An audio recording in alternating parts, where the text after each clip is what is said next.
This Joel Embiid news is going to shock you. 76ers insider drops bombshell on Joel Embiid future. Keith Pompey, who is from the Philadelphia Inquirer, states that Joel Embiid's career could be coming to a close very soon. I think Joel may know that the end is near.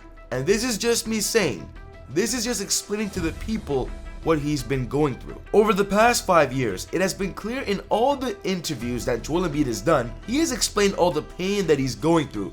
And still today, he's going through pain. Because rarely do you have a guy tell you how much pain and how much they're going through. The same thing I took from it was that no matter who is there, the culture is the same. And I think that Joel Embiid knows that it may not be this season, but the end is near. The 76ers have invested in Joel Embiid all the way since 2014, and he has been the main guy since then. But with the many injuries that Joel has gone through, he has literally only played over 50% of the NBA games he was supposed to play. Ever since entering the league in 2014, Joel Embiid has missed 400 games and only appeared in 446. He's battled multiple knee injuries. That is the big one he's going through right now, and even missed his first 2 NBA seasons due to a foot fracture. And because of these injuries, Joel Embiid might not be as good as he was in the 2023 MVP season. And maybe though he thinks he can't play to the same level he used to, I could be wrong. He could come out and end up having an MVP season.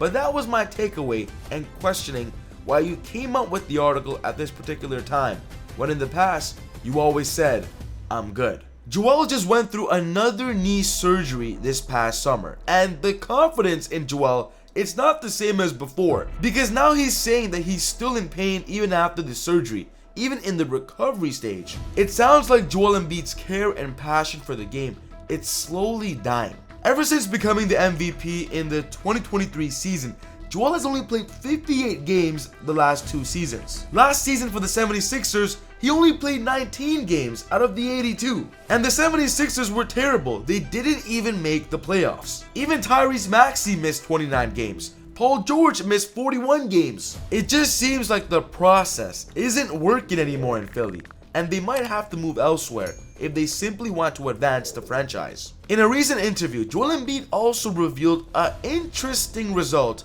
of his relationship with James Harden, and it's gonna shock you. Big shout out to SeatGeek for sponsoring the channel. Easy Buckets family, if you want to get cheap tickets to go to an NBA game, to go to a WNBA game, to go to a concert, a festival, anything that requires you buying a ticket, you have to buy your cheap tickets on SeatGeek today, because their prices are the best on the market. On checkout, be sure to use my discount promo code EasyBuckets with an S at the end to get an extra $20 off your first purchase.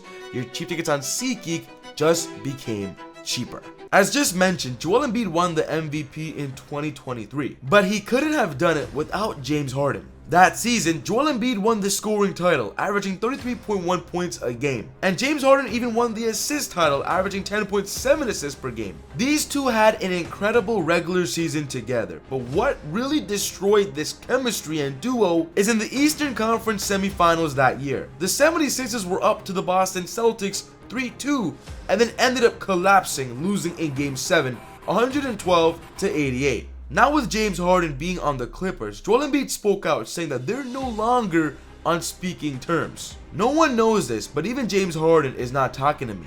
That's the part I don't like about being that guy, because it puts you in the middle of those situations. Because if you ask James, he probably believes I had something to do with him not being here. And I'm just like, I won the scoring title, you won the assist title.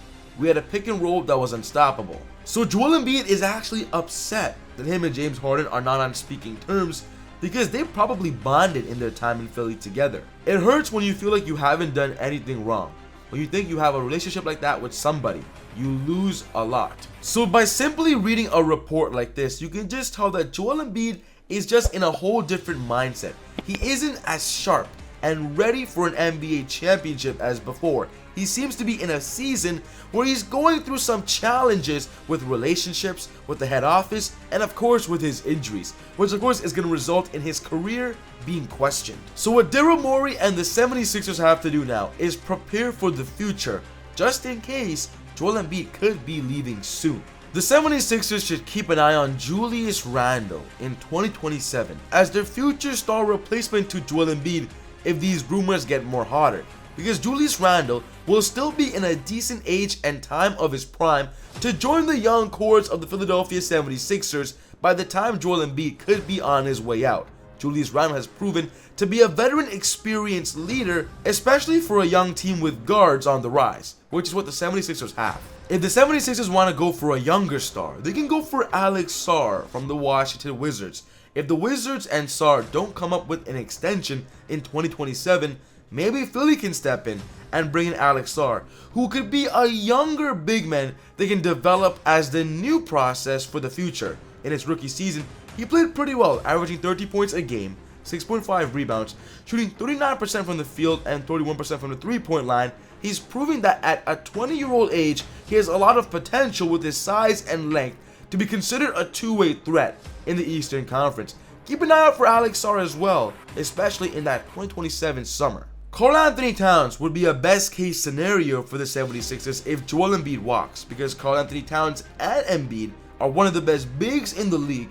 If the New York Knicks experiment don't work the next 2 years, Cat could be wanting out and maybe going to a new younger team, playing with Tyrese Maxey, playing with Jared McCain, playing with VJ Edgecombe. Could be enticing to Karl-Anthony Towns. So of course, bringing him in will be the best case scenario in the 2027 free agency if Joel Embiid ultimately retires. But Anthony Davis is also on the radar from the 76ers because AD, his contract is ending in 2027 with the Dallas Mavericks. And if the Dallas Mavericks want to go full throttle on Cooper Flag by that year, Anthony Davis could be the odd superstar out. And that's where he can start fresh in Philly to replace Joel Embiid. Anthony Davis would flourish in a system where the guards can run the offense and he can be their anchor defensively and also be their big. The only downside about Anthony Davis is he is injury prone, but not as much as Joel Embiid, so it would still be an upgrade there. But the 76ers upcoming season is in question right now because of the injuries. We all know Paul George is going to miss a big chunk of the season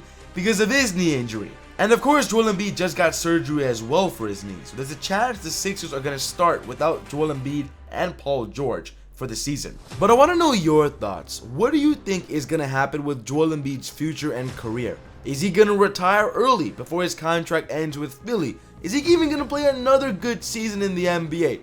And also, who should the 76ers plan for the future, just in case if Joel Embiid does hang it up early? Let's get a chat going in the comments below and let me know your thoughts. But the Lakers are going to trade away Dalton Connect again. And we're hearing rumors that they've already put him in many trade talks. And we just made a video talking about all the best case scenarios for Dalton Connect, for the Lakers to get better, and for his career. Check it out. But other than that, take it easy, God bless. See y'all next time on Easy Buckets. Peace.